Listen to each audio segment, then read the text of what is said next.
औज़ुबिल्लाहि मिनश्शैतानिर्रजीम बिस्मिल्लाहिर्रहमानिर्रहीम अस्सलामु अलैकुम वरहमतुल्लाहि वबरकातुहू। सूरह तौबा है मेरे सामने और सूरह तौबा में आयत नंबर 95 पे पहुँचे हैं। पारा नंबर 11 है और रुकू नंबर 1 है पारा नंबर 11 का। और सूरह तौबा पूरी ग़ज़वा तबूक पर चली है और ग़ज़वा तबूक के हालात और वाक़यात और कुछ अहकामात और कुछ नबी सल्लल्लाहु अलैहि वसल्लम को कफ़ार की साजिशों से आगाह और कुछ ऐसी बातें जो कि नबी सल्लल्लाहु अलैहि वसल्लम की इल्म में नहीं थी उनसे आगाह किया गया और उन पर अहकामात जारी किए गए कि क्या होना चाहिए। पारा नंबर 11 शुरू होता है या ताज़िरून इलैकुम रिजा रजा तुम।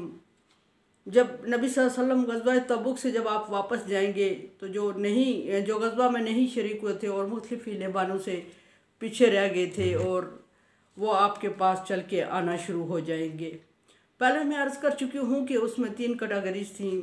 कुछ लोग वाकई माजूर थे, मजबूर थे और अल्लाह तबारक व तआला ने पीछे फरमाया कि उन पे अल्लाह तबारक व तआला की कोई गिरफ्त नहीं है। कुछ लोग ऐसे थे जो शामिल होना चाहते थे लेकिन उनके पास माल असबाब नहीं थे और वो ऐसी सवारी भी नहीं थी जिस पे सवार होकर वो जहाद कर सकते। उन पे भी कोई अल्लाह तबारक व तआला की तरफ से गिरफ्त ना होने का हुक्म सादर हुआ। और कुछ लोग ऐसे थे जो कि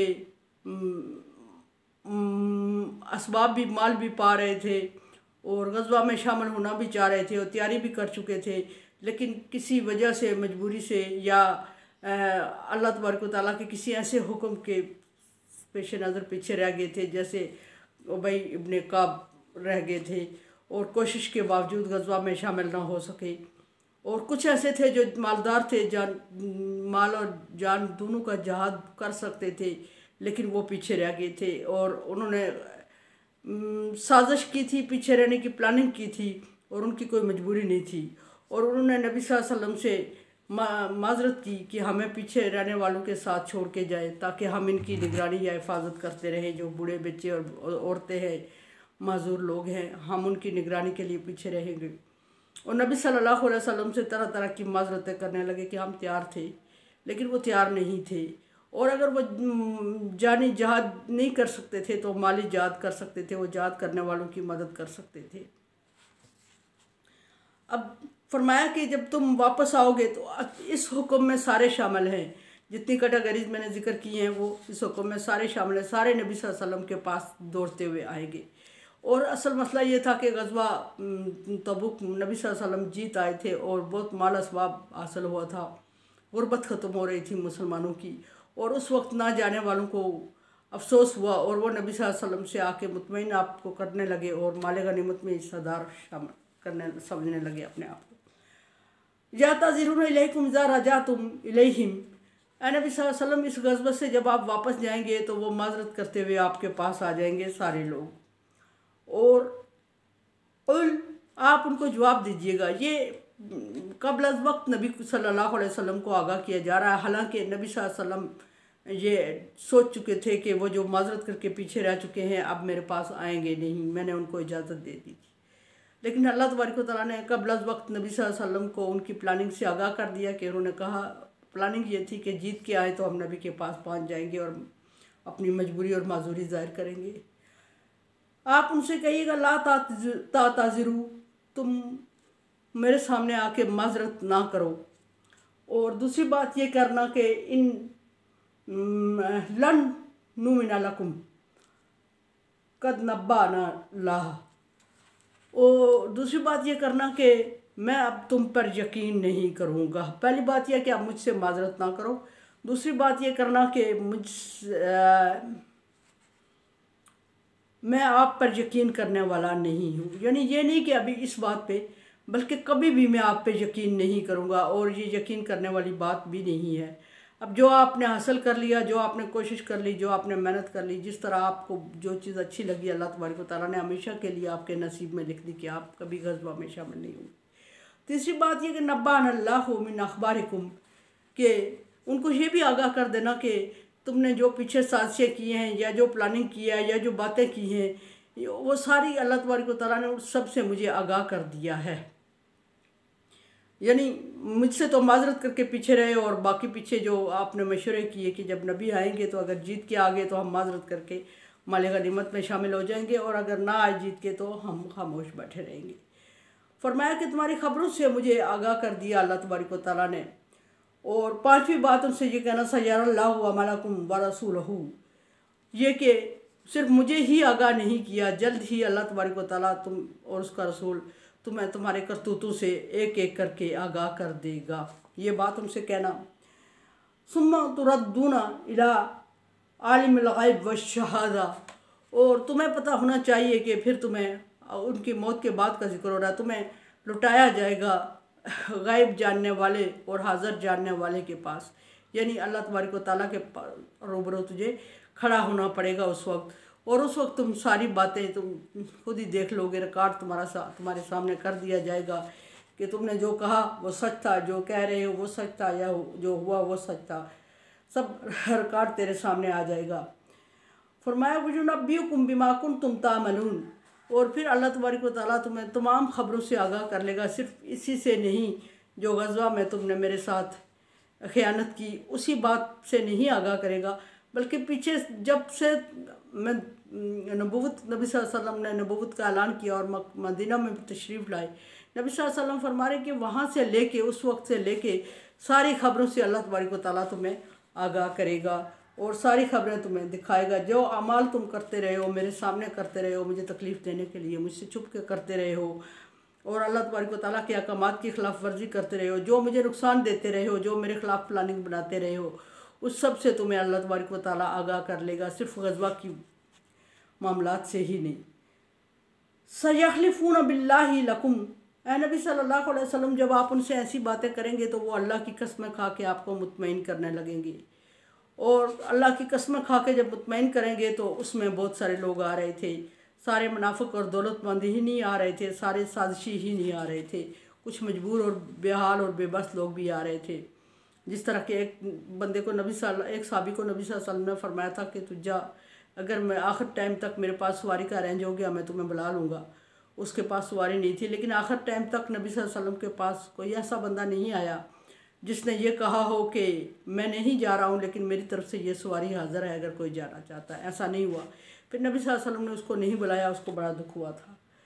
अच्छा, फिर फरमाया कि यखलिफून बिल्लाहि लकुम इज़ा इनक़लबतुम इलैहिम, जब आप उनकी तरफ वापस आएंगे तो वो आपके सामने आके अल्लाह की कसमें खाएंगे और आपको मुतमईन करेंगे और यकीन दिलाने की कोशिश करेंगे कि जो उन्होंने कहा वो सच कहा था और जो उन्होंने किया वाकई मजबूरी और बेबसी में किया है।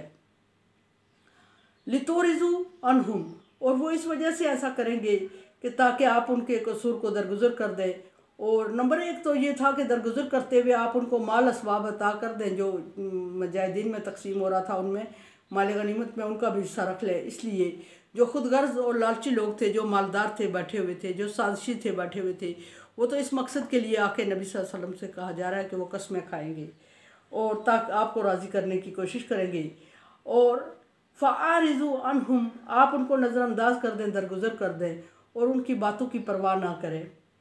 और इन्नहुम रिजसुन, वो नापाक हैं और पलीद हैं और उनके अमाल, उनकी नीयत भी ख़राब है। और वो आपको अगर मुतमईन करने की कोशिश करें तो आप उन्हें एहसास दिला दें कि आपने उनकी प्लानिंग समझ ली, अल्लाह तबारक व तआला ने आपको आगाह कर लिया है और उनकी बातों में आने वाले नहीं हैं। बाकी बात आप उनसे ना करें और उनसे दरगुजर कर लें, आराज़ कर लें और किनारा कशी कर लें, क्योंकि वो पलीद हैं, वो नापाक है। अभी अगर आप उनकी बातों में आ जाते हैं तो वो आइंदा भी ऐसी हरकतें करेंगे और फिर ऐसी हरकतों से बार बार आपको तकलीफ़ देते रहेंगे। इसलिए आप उनसे मुँह ही फेर लें, उनसे ताल्लुक़ ही ख़त्म कर दें, कम कर दें और उनको एहसास भी दिला दें कि वो आप सल्लल्लाहु अलैहि वसल्लम को धोखा नहीं दे सकते। जो बातें आपके पीठ पीछे रह के वो प्लानिंग कर रहे होते हैं, अल्लाह तबारक व तआला बज़रिए वही आप सल्लल्लाहु अलैहि वसल्लम तक पहुँचा देते हैं। ये उनको आगाह कर दें और फिर ये भी कि उनको पलीद हैं और उनको ये एहसास दिला दें मावाहुम जहन्नम, और कि जहन्नम बहुत बुरा, उनका ठिकाना जहन्नम है। और जहन्नम की मंजर कशी बारहा पीछे कहीं आयात में हो चुकी है, आगे भी होगी, कि बहुत बुरी जगह है और जहन्नम को जहन्नम कह देना ही बहुत एहसास है कि बहुत बुरी जगह है। और जब जा अल्लाह तबारक व तआला ने इसकी नक्शा खींचा है कि आग दहक रही होगी, आग शोले मार रही होगी, आग को बंद कर दिया जाएगा, उनको सतूनों में डाल के आग में उनको तंदूर की शक्ल में गड़े में डाल दिया जाएगा और जहन्नम में डाल दिया जाएगा और उनको घसीट के जहन्नम में डाल दिया जाएगा। इस तरह की बार बार अल्लाह तबारक व तआला ने वार्निंग दे दी है और फरमाया कि जहाँ उनका ठिकाना जहन्नम है। और जहन्नम है तो फिर यहाँ एकदम अल्लाह तबारक व तआला ने जहाँ जहन्नम का जिक्र फरमाया वहाँ अल्लाह तबारक व तआला ने इस बात को अधूरा नहीं छोड़ा कि ये लोग खुदा न खास्ता ये ना समझ लें कि अल्लाह तबारक व तआला अपने बंदों के साथ इतना सख्त रवैया रखते हैं और अपने बंदों को जहन्नम में डाल के खुश होते हैं। अल्लाह फरमा रहे साथ साथ फरमा रहे हैं कि मैंने उन पे जुल्म नहीं किया, खुदा न खास्ता मोमिन दिल बर्दाश्त न हो जाए और बाकी लोग, क्योंकि अल्लाह तबारक व तआला तो 70 माओं से ज़्यादा शफीक है और वो शफीक है तो अपनी पूरी मखलूक पे शफीक है। कहीं उसने ये नहीं फरमाया कि मैं मुस्लिम के लिए शफीक हूँ और काफिर के लिए सख्त दिल। अल्लाह तबारक व तआला सारी मखलूक के लिए शफीक है। लेकिन यहाँ फरमाया कि ये मैं उनके साथ ऐसा इसलिए करूँगा कि जज़ाम बिमा कानू यक्सिबून, कि ये उनके उन अमाल का बदला है जो वो दुनिया में करते रहे हैं।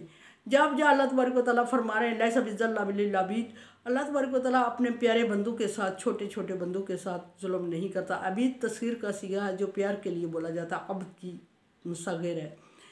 और फरमाया कि अल्लाह तबारक व तआला ने जब जा बड़े प्यार से बंदों को, अबीद कहना का मतलब यह है कि प्यार से कहना और निक नेम जिसको कहा जाता है प्यार से, अल्लाह तबारक व तआला अपने प्यारे बंदों के साथ जुल्म नहीं करते।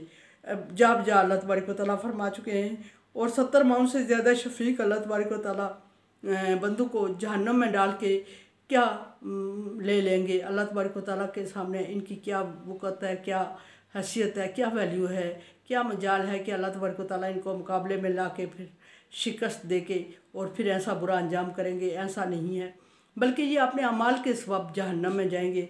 और जहाँ भी अल्लाह तबारक व तआला ने फरमाया, जहाँ भी अल्लाह तबारक व तआला ने कुफ़ार या मुनाफिक या मुशरिकीन या दूसरे किसी तबके की जहन्नम में जाने का जिक्र फरमाया, साथ ही अल्लाह तबारक व तआला ने क्लियरनेस दे दी कि अल्लाह तबारक व तआला उन पर जुल्म नहीं करेगा। कानू अनफुसहुम यज़लिमून, वो हमेशा अपने आप पर जुल्म करते आए हैं। बिमा कानू यक्सिबून, उनके अमाल का नतीजा है। और ये कह के अल्लाह तबारक व तआला ने क्लियर दिया मुसलमानों को किया कि अल्लाह तबारक व तआला जुल्म नहीं कर रहे हैं उनके साथ, वो हमेशा से ऐसा करते आ रहे हैं। और ये भी अल्लाह तबारक व तआला ने बारहा फरमाया कि मैंने, अल्लाह ऐसा नहीं है कि उनको जहन्नम में डाल दे उनका की हिदायत का इंतज़ाम किए बगैर। अल्लाह तबारक व तआला फरमा रहे हैं कि मैंने बारहा इनमें पैगम्बर भेजे और उनके सही रास्ते की तरफ लाने की कोशिश की, इनमें शरीयत भेजी, लेकिन जब ये नहीं माने और हर दफ़ा बुराई ही बुराई करते रहे और बुराई में हद से बढ़ गए, तो फिर मैंने इन पर ऐसा इनको जहन्नम में डालने का फ़ैसला कर लिया। और ये मेरी तरफ से जुल्म नहीं है, ये इनके अपनी तरफ से जुल्म है। दूसरा अशरा रमज़ान का मग़फ़िरत का शुरू हो चुका है और इसमें मग़फ़िरत की दुआ कसरत से मांगा करें और कोरोना वायरस से बचने की दुआ ज़रूर मांगा करें। और इफ्तारी का जो एहतमाम कर रहे हैं या शॉपिंग का कर रहे हैं, उसमें भी एहतियाती तदाबीर को मलूज़ ख़तर रखें। ऐसा ना हो कि ये मिक्सिंग आपके लिए ज़्यादा वबाल जान बन जाए। और इफ्तारी कोशिश करें कि सेपरेशन में, किसी को अगर करना भी है तो ऐसे एहतमाम करें कि जिसमें एक मखसूस जो फ़ैसला डॉक्टर ने रिकमेंड किया उसको मद्देनज़र रखते हुए किया जाए। मेरे चैनल को अब सब्सक्राइब कर रहे हैं, thank you so much. Like इस तरीके से लाइक मेरे लिए दुआ किया करें, ला खौफुन अलैहिम वला हुम यहज़नून में अल्लाह ताला कर दे दुनिया में भी और आखिरत में भी। अल्लाह हाफिज़।